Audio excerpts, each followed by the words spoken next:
Bueno, entonces vamos a hablar de las emergencias neurológicas. ¿Y nadie sabe cuáles son las emergencias neurológicas?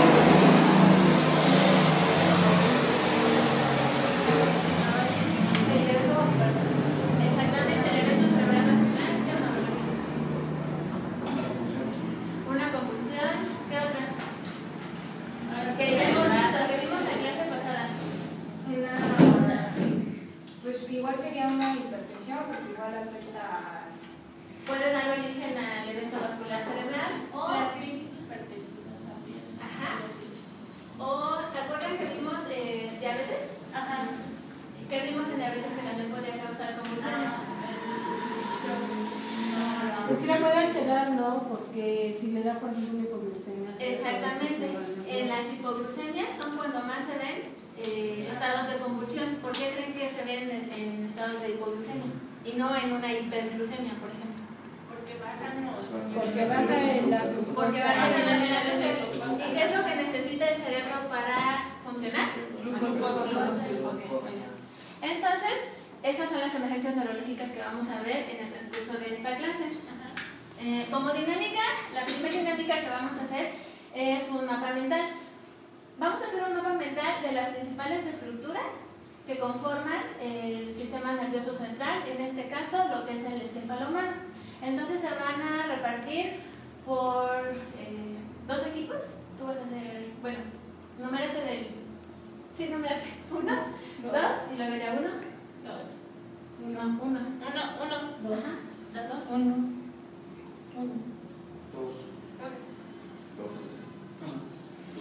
1. Entonces los unos acá y los dos acá y me van a hacer un mapa mental de todo lo que ustedes sepan. Los dos. ¿A qué plumones, Préstame el pelo. Todo lo que ustedes sepan del encéfalo humano. Uno ve. Ay.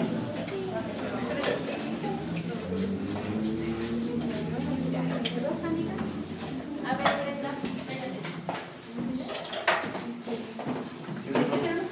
Del encéfalo humano, todo lo que sepan. ¿Y qué estructuras, funciones, todo?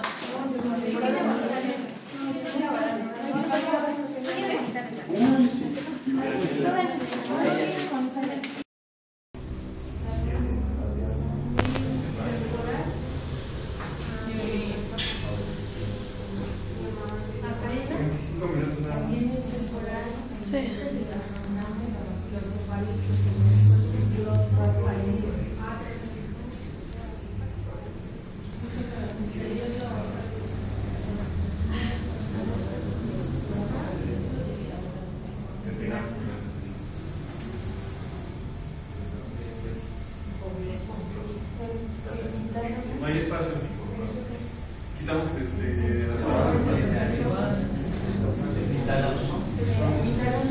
25. Nada. Dice, no hay suficiente espacio de almacenamiento de grabación. Por eso se apagó. Pero Yo dije que sí, pero fue.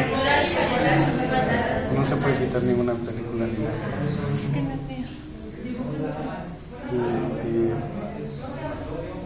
Bueno, ¿cómo tú me dices? Sí, porque ya no sé. A lo mejor tu hermano sí te autorizaría a quitar algo. Es que estaba grabando bien. ¿No crees? Bueno, no importa.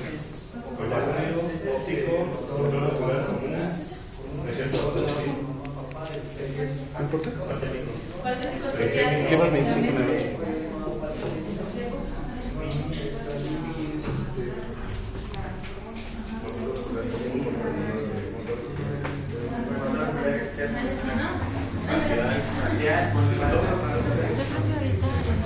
que ya terminé, te acercas, está cargado mi celular, te acercas y ellos van a dar una pequeña notificación y ya. Y entonces otra vez te vienes hacia atrás. Ah, ok. Sí, ya desde atrás también. Desde atrás. Solamente en las actividades nos acercamos. Tú puedes.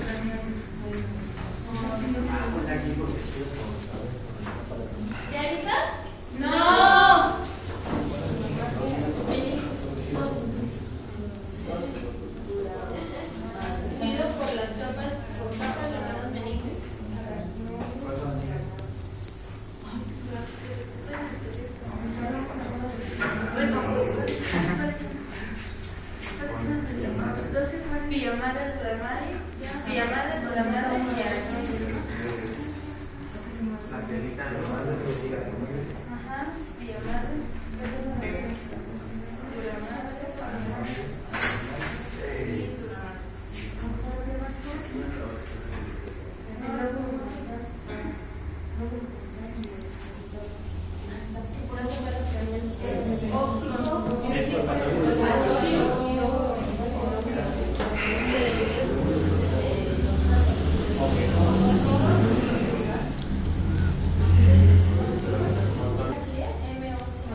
El vago.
El encéfalo en sí se podría decir que nuestro cerebro, el encéfalo, como sabemos, se puede decir que es.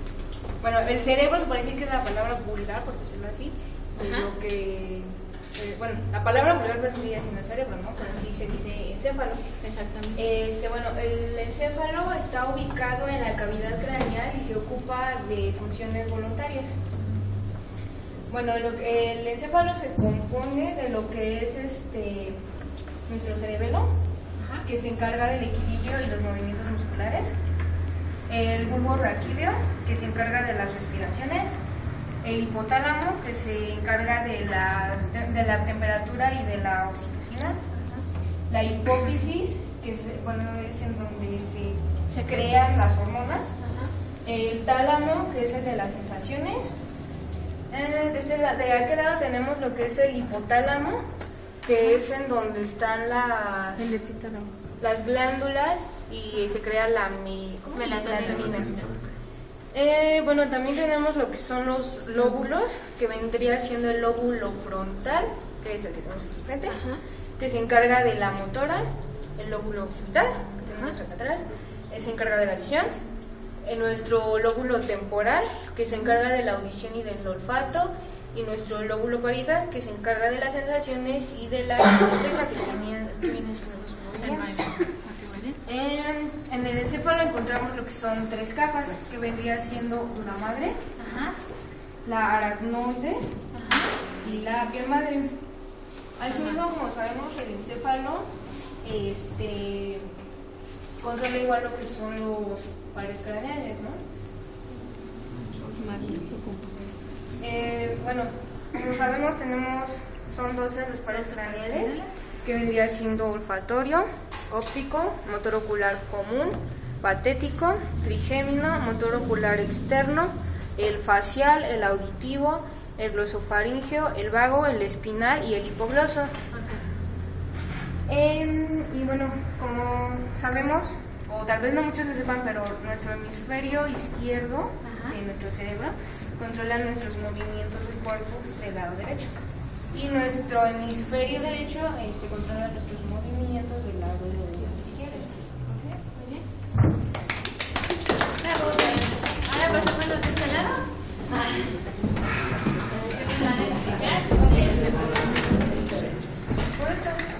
Es casi lo mismo. Bueno, el encéfalo, más conocido como cerebro, Es el que controla y coordina todas las acciones del cuerpo humano y está protegido por unas capas llamadas meninges, que son la pía madre, aracnoides y dura madre. Consta de 5 órganos, que son el tálamo, hipotálamo, epitálamo, cerebro y la hipófisis. Está dividido en la parte temporal, la frontal, la parietal y la occipital. Consta de dos hemisferios, que es el derecho y el izquierdo. El izquierdo controla toda la parte derecha y el derecho controla toda la parte izquierda. Está dividido en cerebro, cerebelo, tronco encefálico, que es el bulbo raquídeo. Este se encarga de controlar toda la respiración. Consta de 12 pares craneales, que son el olfatorio. Este se encarga de oler todo eso. El óptico es el que se encarga del movimiento del ojo.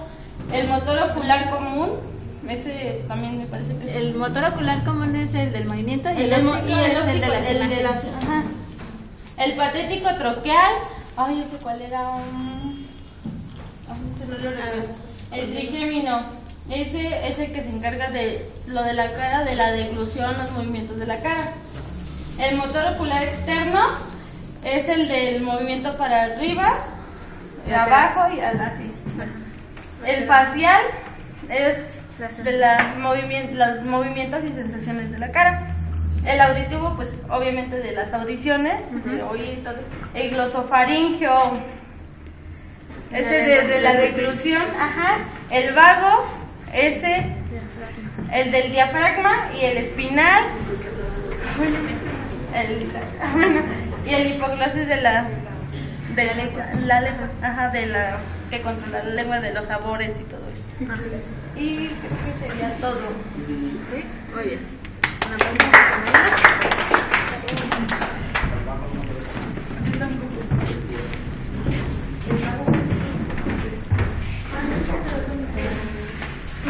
Bueno, como ustedes pueden ver, todos sabemos algo de nuestra experiencia y de conocimientos que hemos adquirido al transcurso del curso que llevan con nosotros sobre el encéfalo y sus componentes. Un repaso así general que ya hicimos va a ser, como ustedes ya habían dicho, el cerebro, que es la masa encefálica, ¿no? Tiene sus lóbulos, tiene el tálamo, la hipófisis. Y si yo les pregunto cuál es la unidad funcional del cerebro, ¿ustedes qué me dirían? La neurona, ¿ok? ¿Qué quiere decir esto de unidad funcional? Es la unidad más pequeña, ¿no? ¿Okay? Como ustedes bien dijeron, tiene dos hemisferios, el derecho y el izquierdo. Y dependiendo de la localización o la zona que nosotros queramos explorar o dar un impulso nervioso, vamos a obtener ciertas cosas. Por ejemplo, de los ojos, pues como decía Brenda, ¿no? O sea, llega la imagen y aquí llega la imagen y se forma, más bien, nosotros vemos algo y aquí se forma la imagen y de aquí se transmite, ¿no? Y llega hasta el área visual que se encuentra en la parte posterior. Por eso, por ejemplo, no sé si han visto en las películas que cuando golpean a alguien en la parte posterior pierde la conciencia o casi no ve y se cae al suelo, ¿no? Es porque la parte visual está en el lado posterior. La frontal, que es de todos los conocimientos, juicios, el centro del habla, de la escritura, el raciocinio y todo eso. ¿Por qué es importante conocer en qué regiones se encuentran estos procesos? Por los signos que pueda presentar un paciente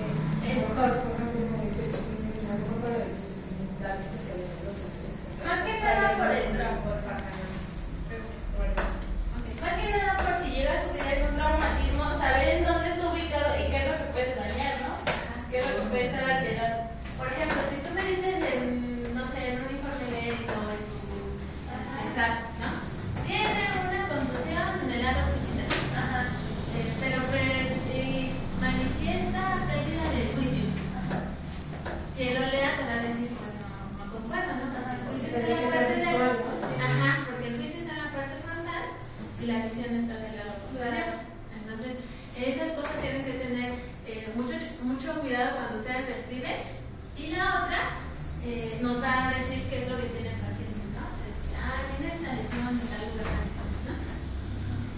La siguiente es que el cerebro está irrigado, como cualquier parte del cuerpo está irrigado. Va a estar irrigado por 3 arterias principales.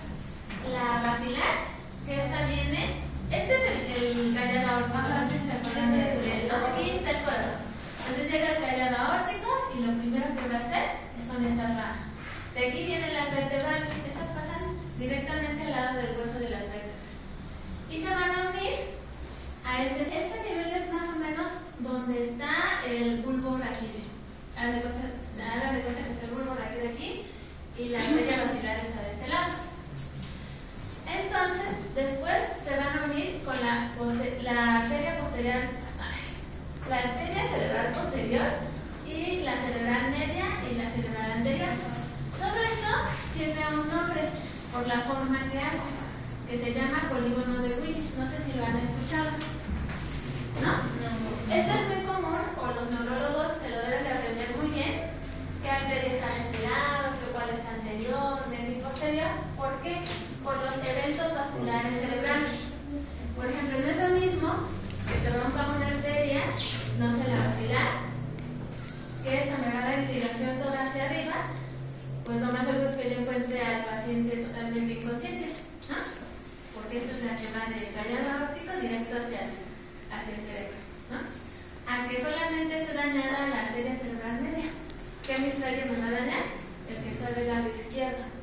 Y me va a dar manifestaciones del lado derecho. Entonces, por eso es importante saber cuáles son las arterias principales del cerebro. Entonces, cuando yo les pregunte eso, ustedes me van a contestar que son 4 arterias cerebrales importantes, que son la arteria basilar, la cerebral posterior, la cerebral media y la cerebral anterior.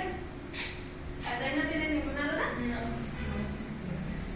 Excepto de Willis. Ok. Como ustedes bien dijeron, en el encéfalo encontramos los 12 pares craneales. Como ustedes saben, estos 12 pares craneales realmente tienen contacto directo con el cerebro. De tal manera que si yo quisiera hacer una exploración neurológica, estos 12 pares me van a dar un estado por ejemplo, un estado más preciso de lo que pasa en el cerebro. Por ejemplo, si yo le veo el fondo de hoja a Lupita y veo que está los nervios, veo el nervio óptico y está mal, o está cortado o hay sangre, yo sé que tú tienes un daño ya sea en la retina o en el cerebro, ¿no? Que hay una hemorragia, ¿no? Por ejemplo, en el oído, ¿no? Si yo veo que está que no escuchas bien, también puedo darme cuenta que tienes un problema ya sea en el nivel de la córnea o a nivel cerebral, ¿no? Por ejemplo. Otra cosa que deben de tomar en cuenta es que, por ejemplo, ¿cuántas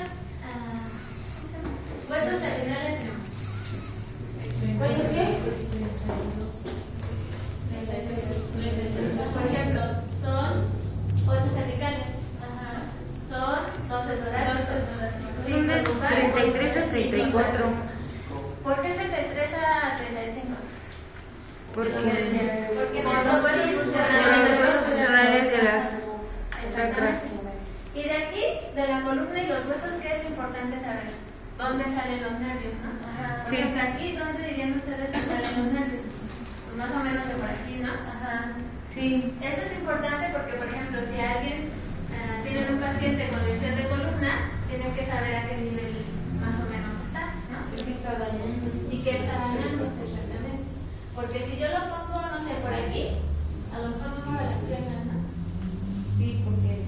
Y si yo lo pongo más hacia acá, a lo mejor no mueve más que la cabeza, ¿no? O ya no respiran de plano. Entonces, eso es importante saber que estos nervios tienen relación con las estructuras del cuerpo y al nivel que se lastimen, seccionen o compriman, van a tener manifestaciones. ¿Ok? Hasta ahorita es un repaso general de lo que es anatomía del sistema nervioso. Como ustedes pusieron los pares craneales, una mnemotecnia, una forma de aprenderse más rápido es la de oye, mamá, papá, traigo mi falda, ahora en mis glúteos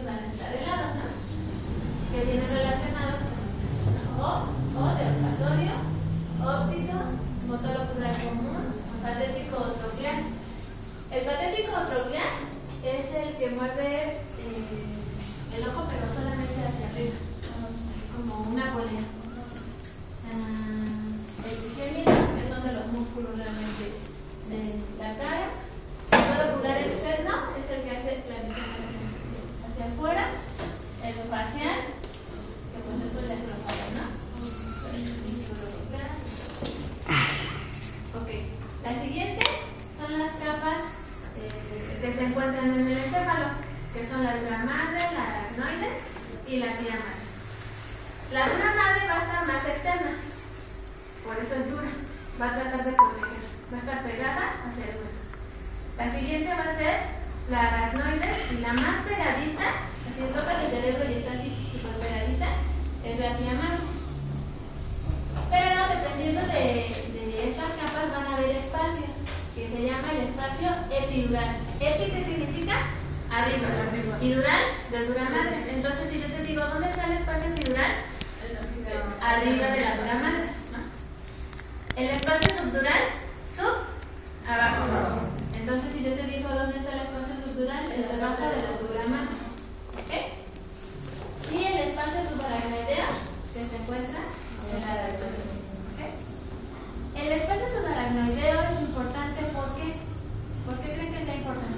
Ahí hay un líquido súper importante. El líquido Es el que pone al cerebro. Exactamente. El líquido cefalorraquídeo. ¿Por qué creen que sea importante el líquido cefalorraquídeo? ¿O ustedes dónde lo han visto?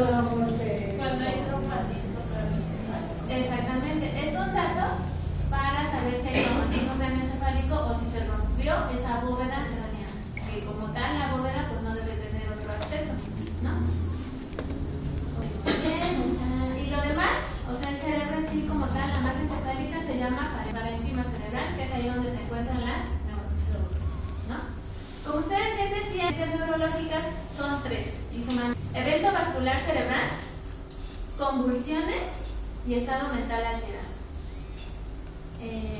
Estas pueden ser por lesiones recientes o antiguas, tumores cerebrales, metabólicos o predisposición genética. ¿Okay? Pueden ser de esas etiologías. Aquí cabe señalar que están mencionando convulsión o ataque epiléptico, no epilepsia. Ahorita vamos a ver cuál es la diferencia entre epilepsia, ataque epiléptico o convulsión, que esas sí se pueden utilizar como sinónimo, ¿no? Primero empezamos con el evento vascular cerebral. El evento vascular cerebral como tal es la interrupción del flujo sanguíneo hacia el cerebro. ¿Por qué causas? Por un trombo, una rotura o un embolio. ¿Qué es un trombo? ¿Alguien sabe qué es un trombo? Es como un coágulo que se forma en las arterias o en el diáfragma. No. Bueno, Sí, no. Es un coágulo que puede viajar, ¿no? Ese es émbolo. El émbolo es el que viaja y puede ser de grasa o puede ser de aire o de sangre. Y el trombo se tiene que generar a fuerzas en el lugar por una enfermedad de aterosclerosis, por ejemplo. Y la rotura, pues es que se rompe el vaso sanguíneo, ¿no? Puede ser por un aneurisma roto o por una hipertensión que cause la rotura y la sangre se queda toda esparcida por el parénquima cerebral. De tal manera que tenemos, no sé si alcanzan a ver esta imagen, que la interrupción del flujo sanguíneo hacia el cerebro me puede causar una lesión como esta. ¿Qué es una lesión como esta? Hay células infartadas o células que no reciben oxígeno en el centro y en la periferia va a haber una zona de penumbra, que es una zona isquémica o con poca cantidad de oxígeno. ¿Ok? Entonces, siempre va a haber una lesión, un evento vascular siempre te va a generar una lesión como esta. Es decir, ya sea por trombosis, por rotura, por embolia, el chiste es que la arteria que iba a llegar a ese lugar no pasa sangre. La zonita de las células pues se queda así como que de esa ya no puede hacer nada porque ya se interrumpió el flujo de sangre y ya no hay oxígeno. Pero de la que está alrededor, de la que solamente tiene poquito oxígeno, de que las células están así como que apenas atarantadas o se están dando cuenta que no les llega, de esas sí podemos salvarlas, ¿no? Nuestro tratamiento de ponerles oxígeno o de llevarla rápido al hospital, con esas sí podemos trabajar, pero con la zona infartada ya no podemos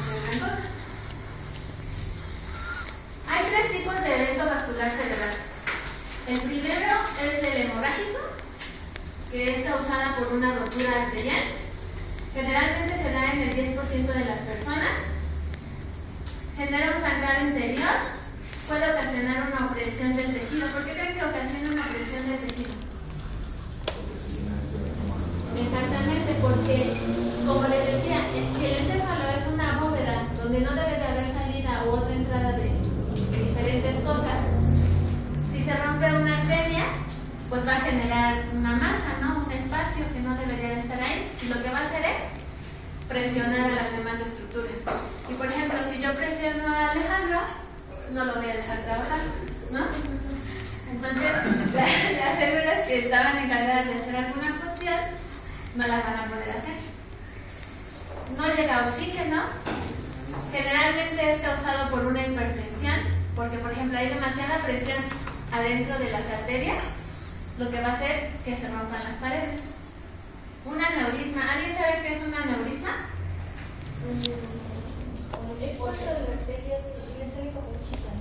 Exactamente, se adelgazan las paredes de la arteria y causan una protuberancia. Estas se adelgazan y cuando hay un aumento súbito de la presión o una presión mayor a la que estaba acostumbrado, pues se rompe. Es más fácil. Generalmente esto cómo lo va a manifestar la persona, con unas apariencias parecidas. Las varices se pueden desprender y me pueden dar un evento vascular cerebral. Aparte del evento vascular cerebral, ¿en qué otro lugar podrían quedarse los coágulos o en el corazón, ¿no? En los pulmones. Entonces también hay eventos vasculares pulmonares. Entonces mismo lo que es la trombosis y la compresión, que puede generar retención. Como ustedes saben, el encéfalo está dividido en dos, el hemisferio derecho y el hemisferio izquierdo. En el hemisferio izquierdo hay, se puede tener un síntoma que se llama afasia. ¿Qué es la afasia? ¿Alguien sabe lo que es la afasia? Que ya no puede gesticular. La gesticulación sería la disartria. Y la afasia es que no puede comprender el habla. Bueno, hay de dos tipos: afasia receptiva, que es que no puede comprender el habla, y la afasia expresiva, que genera sonidos inadecuados, pero no por una alteración, no sé, en la mandíbula, ¿no? Ni en los músculos, sino que no los puede hacer bien. Ajá. Entonces la afasia nos va a hablar de un signo de una alteración en el lado izquierdo y la disartria del lado derecho. ¿Okay? Que la disartria es comprender el lenguaje, pero habla arrastrando las palabras, como si estuviera borrachito, así más o menos. Ok. ¿Qué diagnóstico diferencial podríamos hacer en un evento vascular cerebral? Por ejemplo, ¿a qué se parece un evento vascular cerebral? A la hipoglucemia. ¿Por qué? Porque hay un estado mental alterado. Generalmente la persona no entiende muy bien, ¿no? ¿En qué otra cosa podríamos hacer el estado, que diga la diferencia?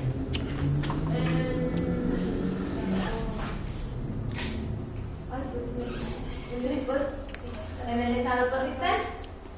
¿Por qué sería en un estado cocital? ¿Ustedes saben más o menos qué es un estado cocital? ¿O a qué se refiere?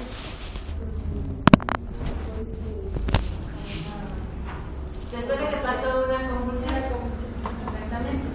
El estado cocital, bueno, la característica de estas, que son hipoglucemia, estado cocital o sangrado sutural, lo que van a manifestar son alteraciones en el estado mental. Es decir, que la persona esté somnolienta, que casi no no pueda hablar muy bien, que se va balbuceando. Esas son las que nosotros podemos hacer como diagnóstico diferencial de un evento vascular, porque puede dañar lo que es la zona del alma. ¿Hasta ahí no tiene ninguna duda? ¿Cuáles serían los signos de un evento vascular cerebral? La cara. La cara. Bueno, sí, la cara. Al momento de hablar, exactamente, luego como de lado. Ajá. Los brazos. Al momento de hacer Ajá, o sea, que no es el brazo que vamos a hacer. Y la otra persona puede decir, ya está más abajo. Exactamente. ¿Y qué otras? No,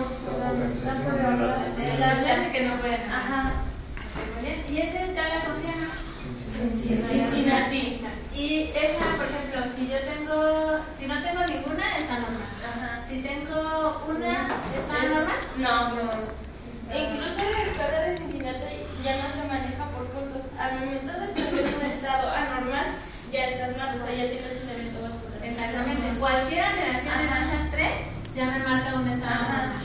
¿Okay? Asimetría facial, ¿cómo también lo podemos ver? Pues a veces se les escurre un poco la baba, ¿no? O que sonrían, le pueden hacer, tienen los dientes o sonríen, ¿no? Se va a ver que el otro, exactamente. Descenso de los brazos. Esta tiene que recordar que tiene que ser con los ojos cerrados. Así que el paciente vea. Exactamente, y tiene que durar 10 segundos. Porque si tú agarras y lo que haces y dices, no, positivo, pues no, o sea, tienes que esperarte así de haber aguante, mantenga y ya después se ve, ¿no? Lenguaje anormal, cualquier cosa que digan, ¿no? En este caso pusieron el ejemplo del perro de San Roque, no tiene rabo, ¿no? Pero puede decir, hay otra que dice, el cielo es azul en Cincinnati, ¿no? Por eso sí. Exactamente. Entonces, cualquiera de estas tres que tenga va a ser un diagnóstico de evento vascular. Hay otras escalas. Sí, yo sé que, bueno, ya se las había mencionado, por ejemplo, está la escala de Ángeles y está la de Hunniges, pero esas son un poquito más específicas. Eso no, bueno, en el manual no se las pide y no las van a ver, pero si alguien les dice, es que puede haber otros paramédicos que digan, es que la escala de Ángeles me dice que es casi exactamente lo mismo. Nada más que la otra de Ángeles, Hun y Ges.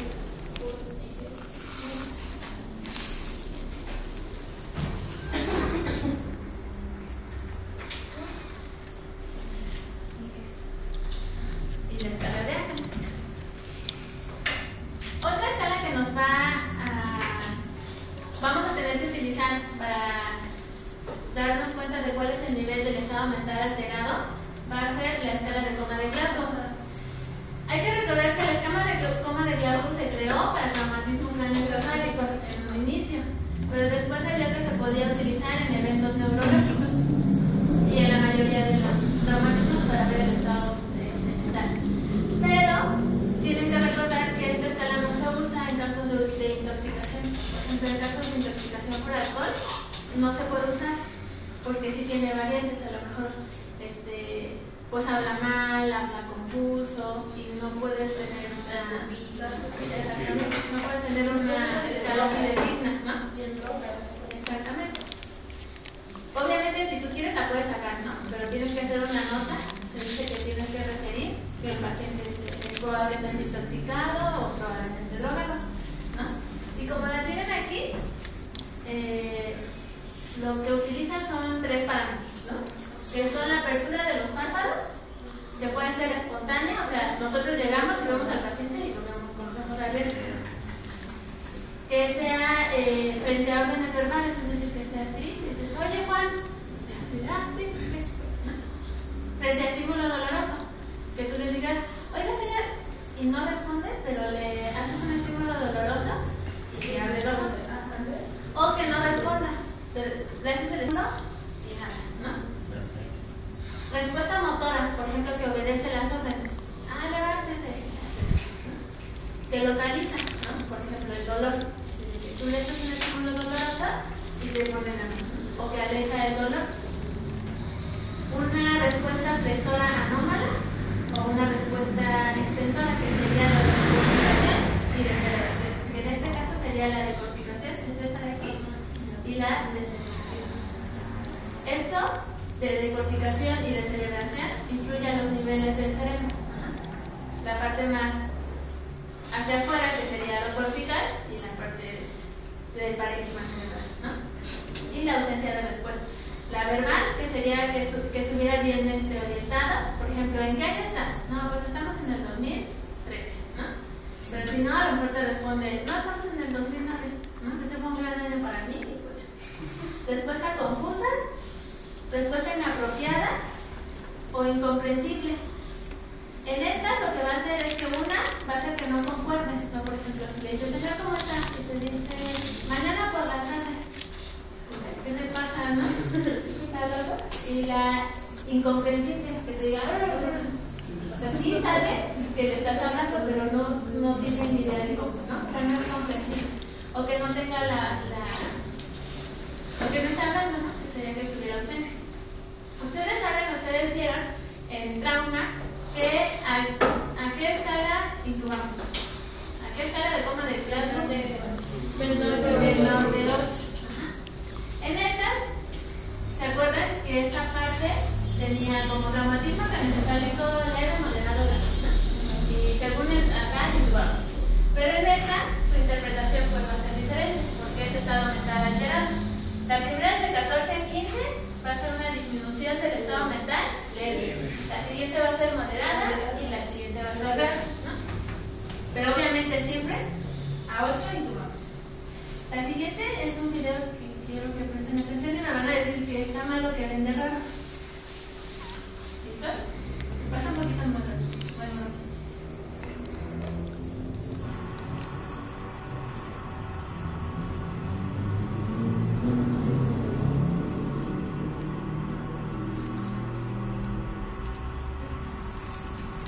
vieron de raro?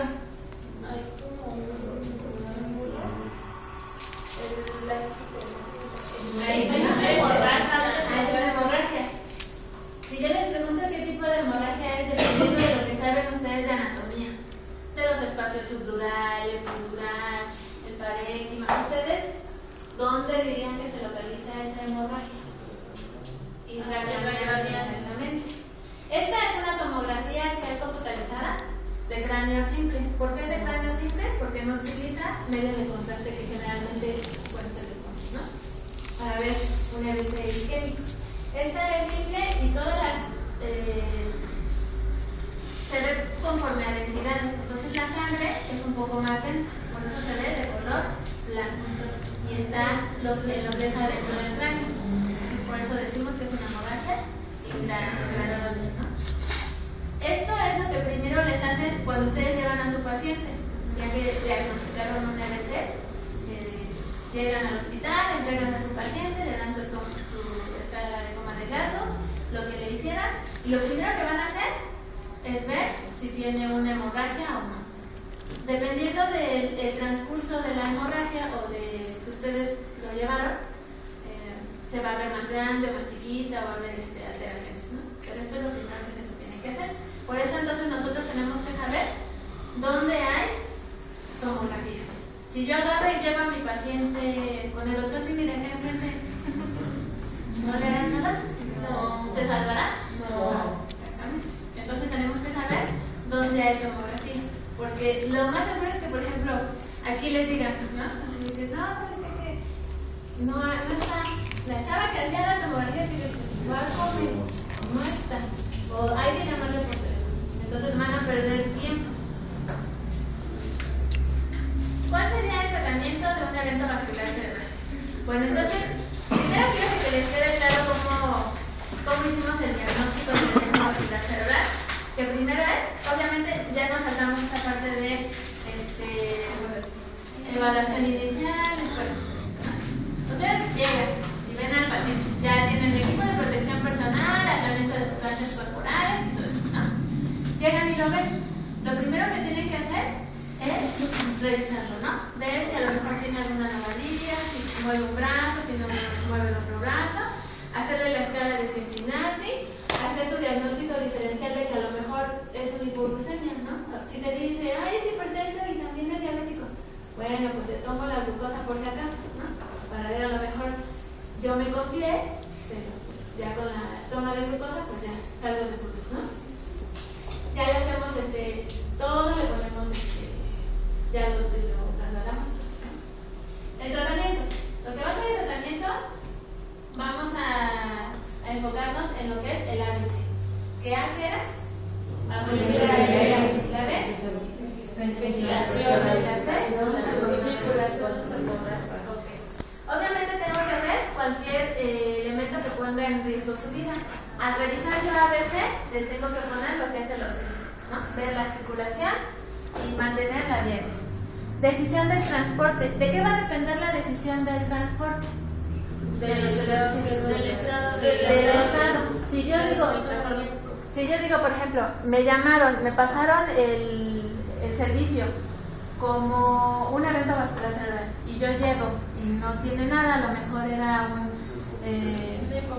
una hipoglucemia, pero a lo mejor estaba leve o ya estaba controlada, o le llamaron al doctor de frente, o a lo mejor era un estado nervioso que le causó que no moviera los dedos, o ya yo decido dependiendo de cómo es el paciente. Los signos vitales, ¿por qué creen que sean importantes los signos vitales? Porque pueden detectar alteraciones. Exactamente, y me pueden decir qué tipo de ABC es, ¿no? Entonces en el hemorrágico, ¿qué voy a encontrar más o menos? Alta, generalmente, ¿por qué se rompió el vaso? Por la y por ejemplo, en uno isquémico transitorio, baja, porque es un trombo que no está dejando, ¿no? El sangre es importante, ¿no? Porque por ejemplo, si yo te digo, no sé, la verdad es que yo soy su sobrina y me lo encargaron hoy, pero creo que toma en Alapé, ¿no? Entonces a lo mejor, pues sí, ya pienso en el MC, ¿no? O te digo, no sé, yo creo que ¿cómo se llama? familiar, te dice así como que es el chico. No, yo sé que es un hipoglucemia, porque yo vi en la escuela que es un hipoglucemia. Y tú así de así como, no sé, tú estás revisando y tiene Nalapril en su cajita, bueno, en su casa, ¿no? Entonces te pueden llamar, te pueden decir cosas, o el familiar te puede decir otro tipo de cosas y tú tienes que valorar por la clínica de tu paciente qué es lo que tiene. Para eso va el examen físico enfocado y una evaluación continua. ¿Por qué sería importante hacer una evaluación continua de tu paciente? Porque se puede deteriorar. Porque se puede deteriorar. No es lo mismo que yo llegue y presente a mi paciente y le diga al doctor, sí, encontré una escala de coma de Glasgow de 14 y después empezó a 12. Después ya siguió a 12. A que yo le diga, no, pues estuvo a 8, no es cierto, a 9 y ya le entregó con 15. ¿Cuál es más grave? El que bajó, ¿no? Porque eso quiere decir que a pesar de lo que yo le hice, el daño sigue, la hemorragia sigue. Esto sí. Bueno, se van a igual enumerar, no sé si quieren estar en el mismo equipo o no quieren estar en el mismo. Necesito que uno se ponga los unos acá y los otros.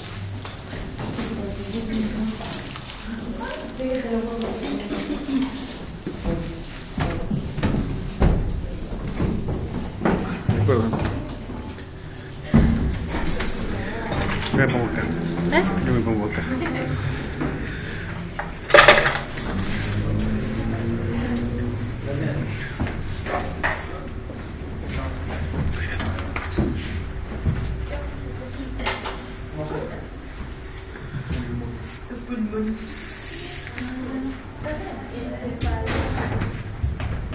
Bueno, les voy a entregar 2 paquetes de palabras. Aquí vienen las 2 escalas que vimos. Lo que van a tener que hacer es ordenarlas conforme a lo que vimos. ¿Sí?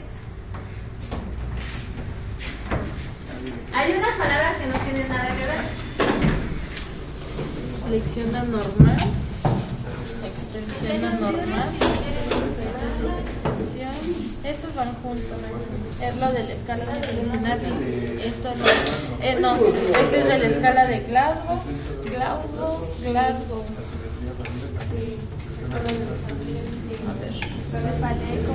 Cefalea es de la medicina. No, esto es de pequeño más. No responde, es de Glasgow. Continuar de Glasgow. Una también, ¿no? De Glasgow. Orientada También de Glasgow. motriz también inapropiada, inadecuada, Confusión. en respuesta a la palabra Igual Glasgow. ninguna, en respuesta verbal, espontánea, escala de tono de Glasgow, Esto es de Hunt. escala de Hunt y Hess. Ajá. No, estas son las que podemos tomar en cuenta. convulsiones, Vómitos, convulsiones, no, es que aquí está la escala de Glasgow. Ajá, esta es por escala de coma de Glasgow. Esta es la de la escala de coma de Cincinnati. Ahí está la que yo lo tengo con De ojos, sí. La escuela de coma de Glasgow. a ver, pon aquí. Escala de coma de Glasgow. La escuela de coma de Glasgow. Sí. Sale. A ver, pásamela. No sé, final, pero no deja. Aquí está la de Glasgow.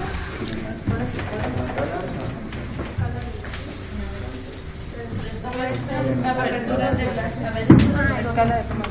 Ya no tenemos Esta es la respuesta. Primero va esta, ¿no? Ajá. Esta es la de los ojos. Confusa, inapropiada. Deja ahí por los sitios. Después, motora, escala de motora y verbal. escala de Orientada, verbal, se queja, dolor. Ajá. Localiza el dolor. Ajá. Obedece órdenes. A ver, ven. La motora, ¿no? Ajá, esa es la buena motora. Las de obedece órdenes, también ven la motora. Ajá.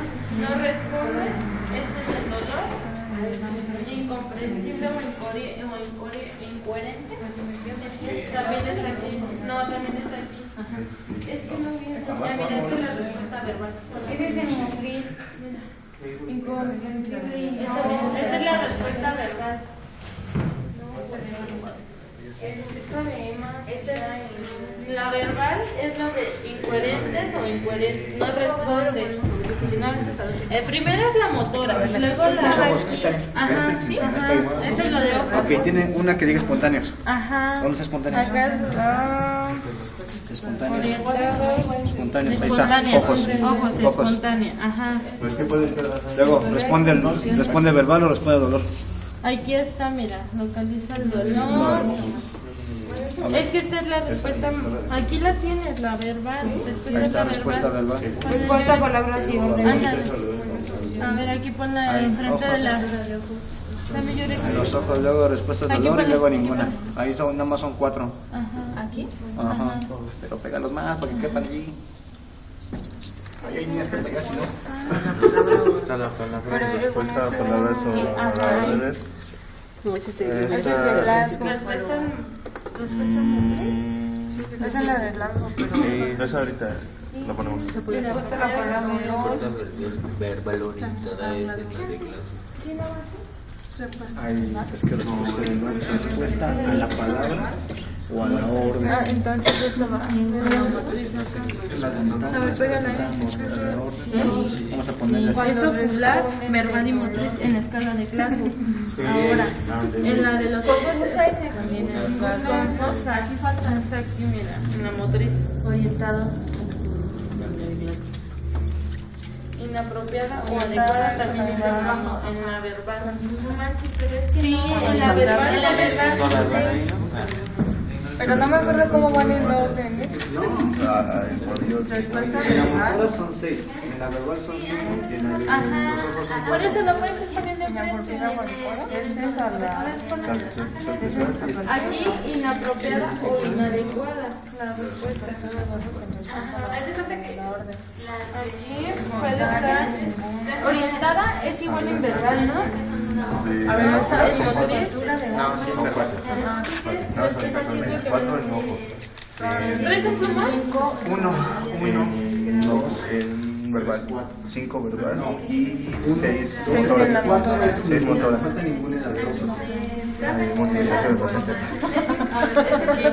O sea, me está poniendo presión. Es la primera. Luego tenemos Espontánea. luego responde al verbal. Responde al verbal. Esa va primero, responde a la palabra o a la orden, sí. Primero va esta. Ante el dolor. Que no con ninguna. No, ninguna. ¿Responde al dolor? Ante el dolor. Y ninguna. Ahí está. Ya, otra ya quedó. Este es de ojos. Este es de ojos. Entonces, porque el dolor entraría como de ojos. Aquí sí, ninguna. No, así va. No, ahí está. Respuesta a la palabra y a la orden. Ajá. Orientada. Respuesta verbal. Primero es 4. 1, 2, 3, 4.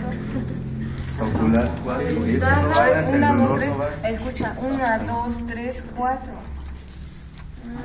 No, verbal es el orden. Esto y todo es el Bueno, si no, ahorita lo componemos. Ahorita lo componemos. Respuesta verbal. Respuesta a la palabra o a la orden. Luego sigue palabras inapropiadas. Palabras inapropiadas. Por acá, Inadecuadas. Luego no obedece. No responde, no. Orientada ninguna. Obedece orden. No responde y luego ninguna. Y luego sigue ninguna, ¿no? Son 2, 4, 5. Ya las demás. Después sigue ¿Dónde está la verdad? localizada. No, pero dice lo más. Digo, ¿El dolor? No, pero es que ahí. Acuérdate que es ocular, motor y verbal. Por eso quita la verdad y pásala para acá. Y lo de ninguno déjalo bien. Ahí están las 4. Faltaría uno aquí, entonces. Sí, falta uno. Falta una. Obedece. Tenemos localiza. A ver si localiza.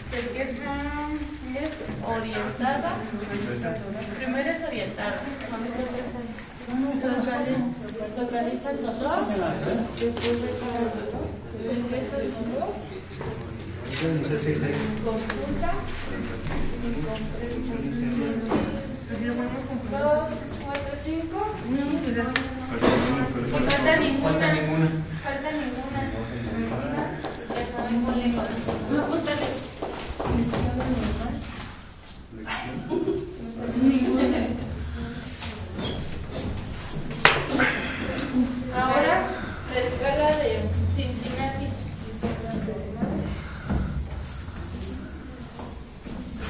¿Úniques?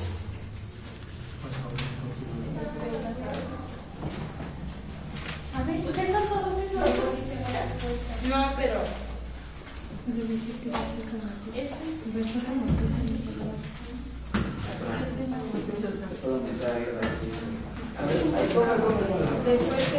Primera es flexión normal o de corticación. Ah, no. Extensión, no.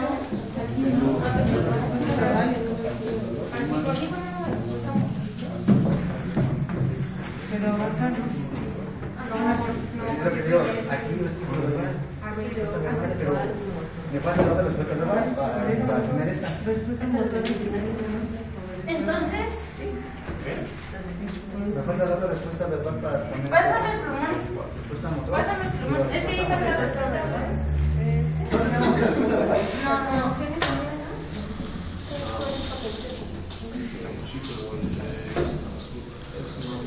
Confusa está aquí.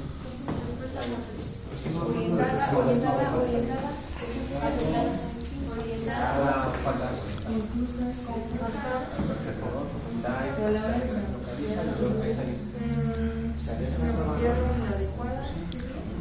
Sonidos inconfundibles.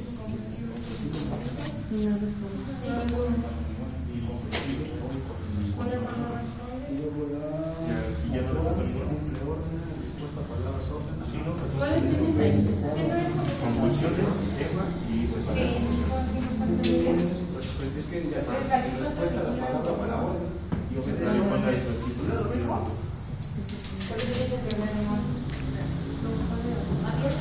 Había tremendo. Ay, así no, aquí nos hablamos de ninguna de esas. Esta va, una de esas marcas. Ah, sí, la metieron. Acá está ninguna. Ninguna es aquí. Ya no hay más.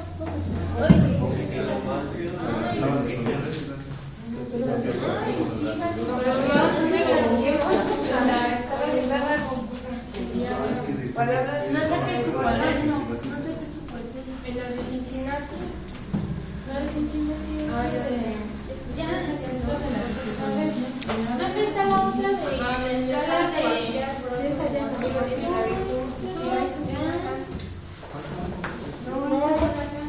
Pero eso sí me entienden. Esas tres son de Mira, es que ahí. por eso. Es que ellos le tocaron más palabras. Ah, la de corticación para la de Glasgow también con el carga y todo eso. Pero no tenemos esa. Entonces, ya está, entonces. ¿Listo? Pero la de. Ay, no. Sí tenemos de más.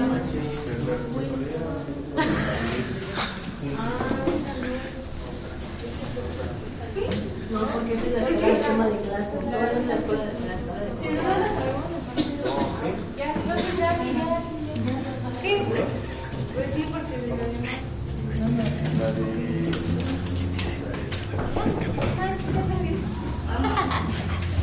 A ver, entonces estamos de acuerdo que la escala de coma de Glasgow es apertura de hojas, que así como dice aquí, ¿no? ¿Espontánea? ¿Sí es espontánea? Sí. Espontánea. ¿Frente a órdenes o verbales? Ajá. Y también, ¿Frente a estímulo doloroso? Ajá. Y no responde o no las presenta, ¿no? En la motriz dice obedece, si la tiene, localiza, movimiento de retracción o decía de corticación, ajá. Extensión o descerebración y no responde, ¿no? La verbal que es orientada, confusa, inapropiada, incomprensible y no responde. Okay. Y la escala de Cincinnati, si es asimetría facial, lenguaje normal y descenso del brazo. ¿Sí? ¿Están de acuerdo? ¿Y a ustedes qué les falta? No, tocó la de Glasgow. Es que no tenemos otra de... ¿Ya no tenían otros papelitos? Sí, pero ya no tenían... ¿No venían los mismos que aquí? No. Bueno, está bien. Bueno, pero sí se les quedó grabado cuáles son las escalas de Glasgow y la escala de Cincinnati. Bien. Así que pueden sentarse.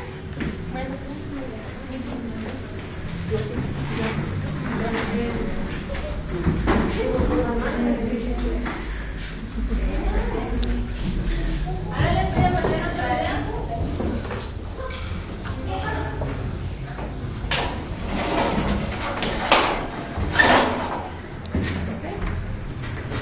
¿Y ustedes me van a decir qué es? ¿Listos? Sí. Ah, no, esto no. ¡Guau!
Entonces, como ven, las convulsiones son muy comunes. Hay varios tipos de convulsión, por ejemplo esta, y quiero que vean esta otra.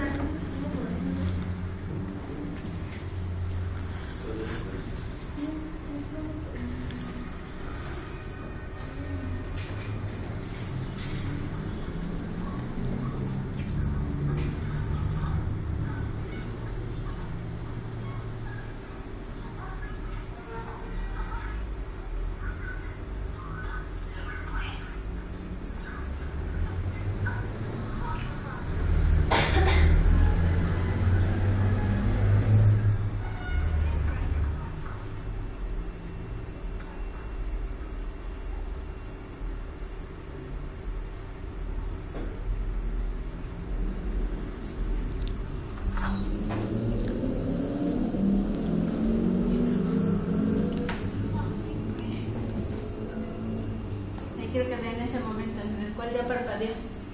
Ahí ya terminó la convulsión. Pero como les decía, bueno, lo que quiero que vean es que hay diferentes tipos de convulsiones. No es lo mismo a la niña que se cayó, a él que tenía muchos movimientos, ¿no? Entonces, ese es nuestro siguiente tema. las convulsiones. Como les decía, no es lo mismo una epilepsia a un ataque epiléptico, que sí es lo mismo a una convulsión. O sea, ataque epiléptico y convulsiones se pueden utilizar como sinónimos, ¿no? Pero una epilepsia es de tal manera que la definición de convulsión, como viene en el manual, es alteración temporal de la conducta o conciencia y movimientos espasmódicos parciales o generalizados. Cabe recalcar que esta definición de convulsión está muy sencilla o muy específica a las convulsiones que vimos al último, que casi todos ven, ¿no? Las que se caen aquí y empiezan a moverse todo, ¿no? Por los movimientos espasmódicos que dicen. Pero hay muchas tipos de convulsiones, de tal manera que hay una clasificación internacional de crisis epilépticas que las diferencia en crisis parciales simples, parciales complejas, dependiendo si pierden o no el estado de conciencia, si primero inician en un lugar, por ejemplo, no sé si han escuchado que a veces les dicen, es que se me duerme la mano, y después ya me caigo al suelo y todo, ¿no? Pero primero empezó en la mano. Entonces esa podría ser una simple que se generaliza o una focalizada que se generaliza. Hay otras que de plano ya inician con la persona que se cae al suelo y convulsiona completamente todo el cuerpo. Esas se llaman generalizadas, ¿no? ¿A qué se refiere con simples o generalizadas? A que las simples atacan un solo hemisferio. Y si atacan un solo hemisferio, solamente va a ser manifestación de una sola parte del cuerpo. Y las generalizadas, como su nombre lo dice, atacan los dos hemisferios de manera rápida. ¿Okay? De tal manera que una crisis epiléptica es una estimulación de una zona del cerebro por algún impulso nervioso que hace que no se regule bien ese impulso nervioso. O sea, como que se conecta por la electricidad, las mismas neuronas que las generan, y se empiezan a estimular ya sea un brazo, los ojos, que se caiga al piso, que se ponga todo rígido y no mantiene los músculos de la postura y que se caiga, ¿no? Entonces, el chiste es que quiero que les quede claro que hay muchos tipos de crisis convulsivas o crisis epilépticas. Se diferencian en dos grandes, parciales y generalizadas. En su manual solamente les mencionan estas cuatro como las que hay, ¿no? Crisis o convulsiones generalizadas que se denominan gran mal. ¿Por qué gran mal? Porque atacan los dos hemisferios y son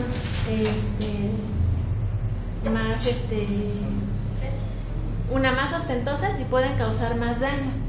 Cabe recordar, y no sé si lo han leído o lo han visto, que cada convulsión genera una pérdida neuronal, un daño neuronal en la zona o una cicatriz en la zona, de tal manera que esa ya no funciona, ya no sirve.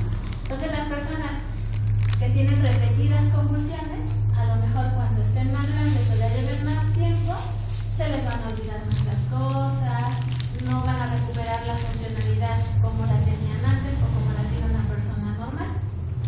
La siguiente que les maneja son las crisis de ausencia o petit mal, que puede ser, por ejemplo, que ustedes están escribiendo y de repente como que miran hacia el espacio y no recuerdan ese lapsus del momento, no lo recuerdan, pueden ser unos segundos nada más.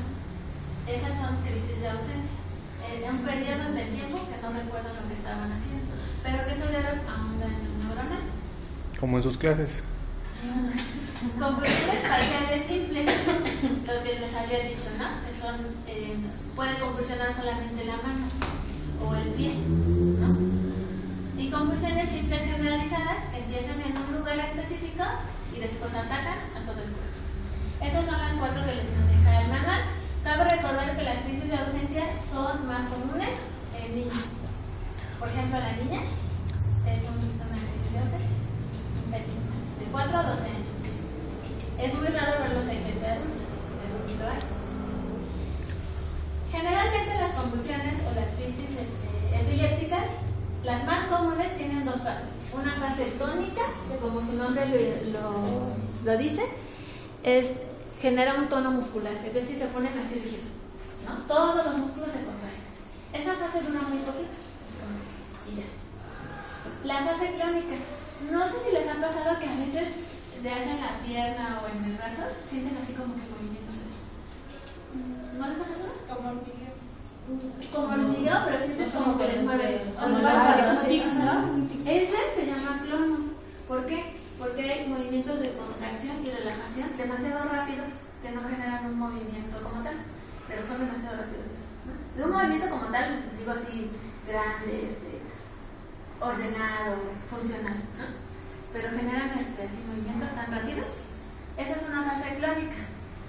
La fase crónica en la crisis convulsiva es la que ustedes ven y que se empieza a mover todavía, ¿no? Esa es la fase crónica. Bueno, ya les pasé el video de la niña y la del niño. Por ejemplo, la del niño, esa sí sería una fase tónico-clónica. Tiene las dos. O sea, primero se debió de haber caído y después está con su fase clónica, que es la que dura más tiempo. ¿Ok? Hasta después. Y eso lo pueden notar también por los ojos.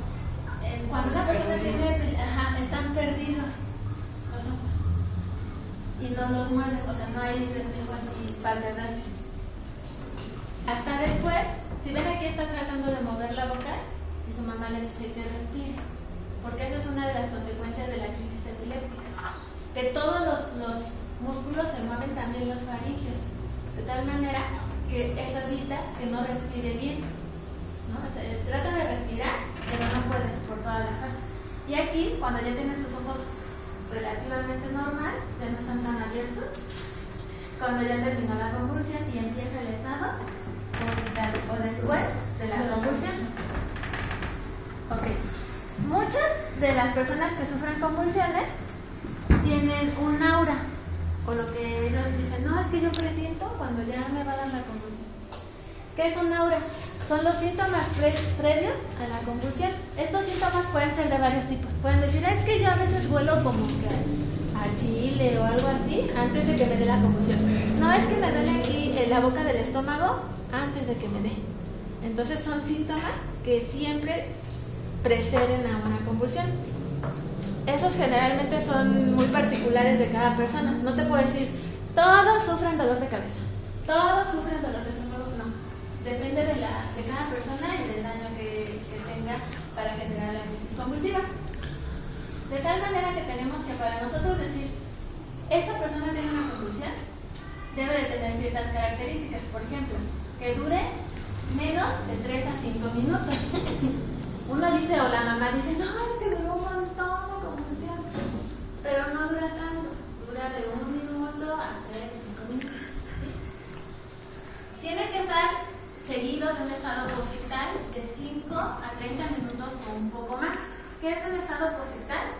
Es el estado después de la convulsión en el cual el paciente se recupera, pero tiene que recuperar el estado mental completo, es decir, saber dónde está, cómo me llamo, dónde vivo, qué año es. Cuando ya el paciente te dice todas esas respuestas, eso quiere decir que ya recuperó su estado mental. Si yo te sigo diciendo, no, es el año 2006, no, es que no sé dónde vivo, aunque ya haya pasado 30 minutos, no he recuperado mi estado mental. ¿Estamos de acuerdo?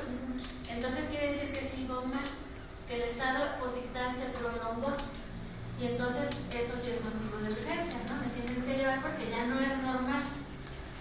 El estado epiléptico, como les decía, un estado epiléptico son convulsiones recurrentes. Es decir, no sé, ahorita Lupita convulsiona y luego no pasan ni 3 minutos y vuelve a convulsionar. Y luego ya su estado posictal duró como 30 minutos, pero todavía no me dice dónde se encuentra ni dónde está. Y otra vez convulsiona.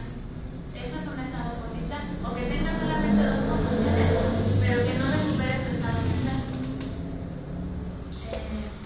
Y dura generalmente más de 30 minutos. Eso también es una emergencia neurológica. ¿Por qué?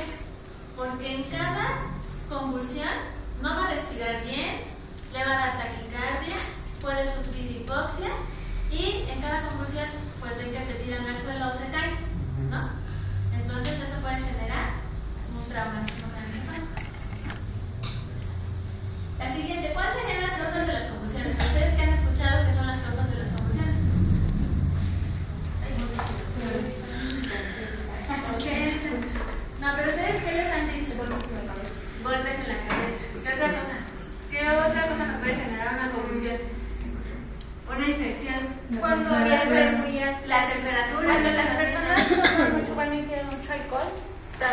los llevan luego cuando no dejan de tomar, los llevan también a las convulsiones. Exactamente, estados de supresión, ya sea alcohólica o de tabaquismo y así. Cuando son grandes les producen convulsiones. Otra cosa, la que habíamos visto de la hipoglucemia. Las febriles que habías dicho en los niños es muy común que los estados febriles produzcan convulsiones, golpes. ¿Un tumor me podría producir una convulsión? Sí. ¿Un evento vascular me podría Lo que les decía es que no se puede llamar epilepsia a una persona que esté convulsionando en sí. Sí va a producir convulsiones, pero no se le puede decir a cualquier persona, eres epiléptico. No. Porque la epilepsia tiene que tener una característica de ser congénita. Es decir, ¿no han visto convulsiones en los bebecitos? Es muy difícil darse cuenta, pero sí las tienen. Generalmente se mueven, hacen ruidos, a veces no se mueven mucho, pero sí presentan estados epilépticos. Ajá, exactamente. Nada más parpadean, se quedan así. Por fiebre elevada, problemas estructurales del cerebro, algún tumor, metabolitos. Si no hay suficiente electrolitos como son calcio, como son sodio, cuando hay una alteración, por ejemplo, una persona deshidratada, pero así al extremo, puede sufrir convulsiones. ¿Por qué? Porque se acuerdan de la neurona, ¿no? La neurona se puede deshidratar o quedarse toda chupadita o hacerse toda edematizada, ¿no? O gordita. Y eso altera la membrana y la conducción.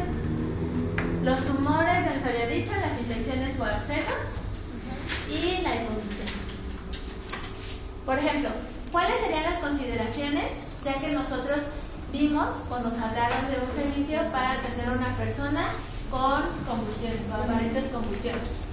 Primero, bueno, que muchas veces cuando ya saben que padecen de eso, muchas veces ya tienen su medicamento, su fármaco para ingerirlo y lo controlan ellos mismos.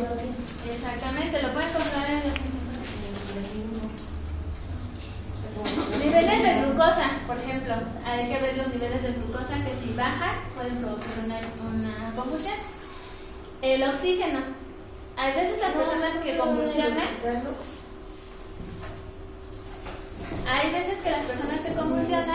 no respiran bien, bueno, no hay veces, siempre no respiran bien.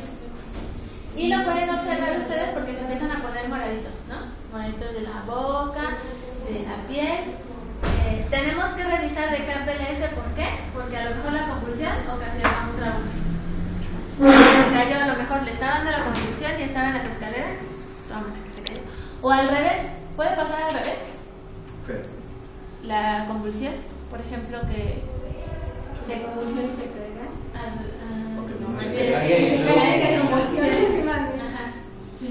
¿Sí? ¿Por qué creen? Por el trauma. Por el trauma. ¿Qué causa? Ustedes ya vieron traumatismo craneoencefálico, ¿no? Que díganme cómo puede causar la convulsión o por qué la fisiopatología de cómo causa un traumatismo craneoencefálico o una convulsión. Por la contusión cerebral o confusión. ¿Qué es contusión y qué es confusión? Confusión es el aislamiento de todo el encéfalo. Ajá, confusión es el síndrome. Exactamente. La confusión es el daño en el parénquima. La contusión, pues es el daño directo por el golpe. De ahí también viene otra que es golpe y contragolpe. ¿Se han visto el box? El box, cuando es un knockout, ¿se han visto que luego lo soltan? ¿No? Esa es una contusión, pero es por golpe directo, ¿no? Y un contragolpe tiene esa misma lesión, pero las ondas del golpe llegan hacia el lado contrario. Por ejemplo, tú me pegas aquí y la lesión, cuando ya la vean en la tomografía, la van a ver de este lado. Y una contusión directa, el daño va a estar donde me pegas. No sé si han visto que también las convulsiones presentan incontinencia vesical o intestinal. Sí. Que les dicen, no, pues ¿sabes qué? Que ay, está mojado mi pantalón, ¿no? Mordidas. Ah, sí. Incontinencia vesical o intestinal. Lo que tienen que saber ustedes o preguntar también son las diferencias de las convulsiones. Si, por ejemplo, si yo te digo, César, yo convulsiono siempre con la mano y después me caigo al suelo, pero resulta que mi mamá te llamó porque ahora me presionó en el pie y me caigo al suelo. ¿Tú crees que esa diferencia sea importante? ¿Sí? ¿Por qué? Ajá. Y porque no es común, ya no son las convulsiones que yo tenía comúnmente. Eso sí que hay otro daño neurológico que yo tengo y eso puede ser causa de urgencia, ¿no? También muchas personas que tienen convulsiones se muerden la lengua porque hacen todos los músculos empiezan a contraer, ¿no? ¿Ustedes le pondrían algo para que no? Ok, ¿por qué no le pondrían algo? Porque la lengua se relaja. La lengua se relaja se relaja y puede causar una obstrucción o el mismo objeto que le metan lo puede morder, lo puede romper y puede convertirse de una convulsión a una parte, ¿no? Una solución de vía aérea. De por sí no respiraba bien y después le pones algo y se obstruye, se va a caer los que paro, ¿no? Entonces, después tenemos lo que es el estado posital. En el estado posital, todos los músculos se relajan. Cabe recalcar que una convulsión requiere demasiada energía para que muevan todos los músculos. Entonces, si tenemos una persona que es diabética y tiene una convulsión, lo más seguro es que después sufra un cuadro de hipoglucemia, porque utilizó toda esa glucosa, se gastó en la convulsión. Entonces después a lo mejor mi problema que yo voy a resolver no es la convulsión como tal, sino un estado de hipoglucemia. ¿Sí se entiende esa parte de la energía? Bueno, después hay que ver lo que es la dificultad de la respiración. Después de que una persona convulsiona, luego no recupera esa habilidad de respirar adecuadamente. Puede respirar de manera trabajosa o dificultosa hasta después compensar. Hay una falta de respuesta o confusión durante todo el estado posital. Hay personas que se tornan combativas en el estado posital porque no recuerdan lo que estaban haciendo, ni si le estás ayudando, ni quién es esa persona, hasta que no recuerdan todo su estado mental, hasta que no lo tienen bien. Hay otra que se llama hemiparesis o debilidad de un lado del cuerpo o fenómeno de TOC. No es muy común, pero sí se presenta. ¿Cómo es el fenómeno de TOC? Es que yo tengo la convulsión,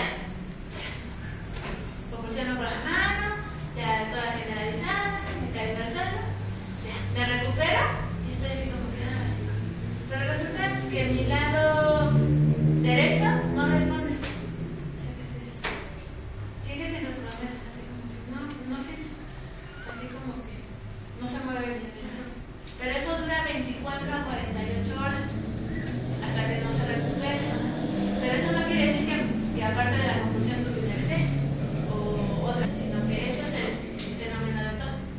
Se queda una hemiparesia durante 24 a 48 horas. Ya se resuelve después solo. Después ya digo, mira ya, mi mano quedó bien. Entonces eso es importante que ustedes lo sepan. Porque a lo mejor atienden ustedes la convulsión y la señora dice, no, pero es que su mano está mal, llévesela. No, pero es que, llévesela. Entonces ya, bueno, es que es relativamente normal. No hay algo que cause problemas con la vida, ¿no? Después, ¿cómo vamos a hacer el diagnóstico? El diagnóstico de una convulsión pues realmente es clínico, es lo que uno observa. Entonces, ¿ustedes qué les va a interesar o qué van a preguntar cuando vean a un paciente que convulsionó? Porque generalmente les llaman, ¿no?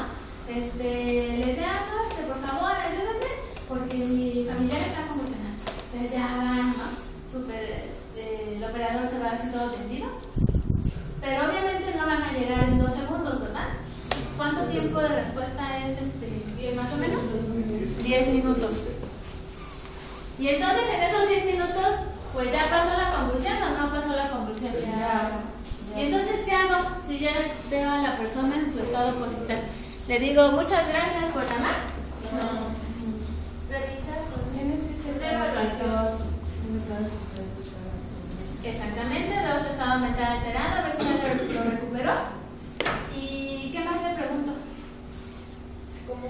que siempre. ¿Qué siente? Y aparte, Sabe dónde está, sabe cómo funciona. ajá, le hago historias amplias, pero ¿qué específicamente le pregunto que me va a dar? Los neurológicos, ¿no? ¿En qué día estamos? El estado mental. El estado mental. Y Siempre si sufre sufre la parte de dolor. porque Si sufre de algo de si sufre de algún ¿Qué dolor, pasó antes? Si ¿Qué se pasó? cayó, si ya sufría de... ¿Y cómo fueron las convulsiones, no? Porque la señora puede decir, no, es que se estuvo orinando todo el tiempo. O no, si se cayó al suelo y se volvió a ver. Entonces, tengo que preguntar específicamente qué pasó y cómo fue la convulsión y cuánto duró. ¿Por qué es importante que te diga cuánto duró? para diferenciarla, ¿no? Exactamente, para diferenciar. Si yo le digo, ay señora, muchas gracias, ¿qué tal hicieron un estado epiléptico? Que ya había convulsionado todo, llevaba toda la mañana convulsionando, pero como esta sí fue más fuerte, pues ahora sí lo llamé, ¿no? Entonces, bueno, tenemos que ver los signos vitales, como bien decían, la escala de toma de Glasgow para ver el estado mental, el SAMSE, ¿qué es el TIR? Ajá, y el nivel de glucosa, ¿por qué dije que era importante? Porque podría ser por una hipoglucemia. Y más frecuentemente esto se le tengo que medir a los diabéticos. ¿Cuál sería el tratamiento de una convulsión? ¿Ustedes qué harían en una convulsión? A ver, sí, exactamente. ¿Qué más? Quitarlo, porque si yo sigo convulsionando aquí, pues no voy a seguir aquí, ¿no? A veces le pongo una cánula, le meto algo a la boca, no le meto nada, no le meto nada. ¿Le puedo poner una cánula nasofaringea? Sí, le pongo una cánula nasofaringea. Le voy a poner oxígeno con mascarilla, su manual maneja que es a 15 litros por minuto, no recirculen. Debemos de considerar manejo de columna, ¿por qué? Porque a lo mejor se cayó, se golpeó. Consideraciones de traslado. Si yo te digo, no, ¿sabes qué? Que ya me siento mejor. Gracias, yo no quiero que me entiendas. ¿Tú qué vas a hacer? Evaluar si realmente lo ameritas o no ameritas. Evaluar y convencer, ¿no? ¿Cómo vas a evaluar? Si tú ves que mi escala de Glasgow está de 14 o de 13, pero aún así te estoy diciendo no me atiendas, gracias, tú me vas a tratar de convencer y vas a decir los posibles efectos que puedo tener o los daños que puedo tener. En el tratamiento de glucosa, por ejemplo, si está hipoglucémico, ¿qué le vamos a poner? Glucosa, ¿no? Después de mirar la convulsión. Y proteger contra daños cercanos, es decir, quitar toda la exposición. Después tenemos otra que ya es la última, que es el estado mental alterado. El estado mental alterado realmente es muy grande. Son todas las cosas que pueden causar un daño en las tres esferas biopsicosocial. Entonces, realmente lo van a ir viendo conforme veamos más enfermedades clínicas. Por ejemplo, cuando vimos diabetes, pues ya vimos que es un estado mental alterado. Las convulsiones es un estado mental alterado. El EBC también es un estado mental alterado. Entonces, son todas las alteraciones de la conciencia. ¿Okay? Es decir, que no piensa con claridad, que sea imposible despertarlo, por ejemplo, que esté totalmente inconsciente. Y, como les decía, hay diferentes causas: hipoxemia, intoxicación, sobredosis, fármacos, infección, anormalidades de temperatura y tumores cerebrales. ¿Y cómo transportarían a su paciente?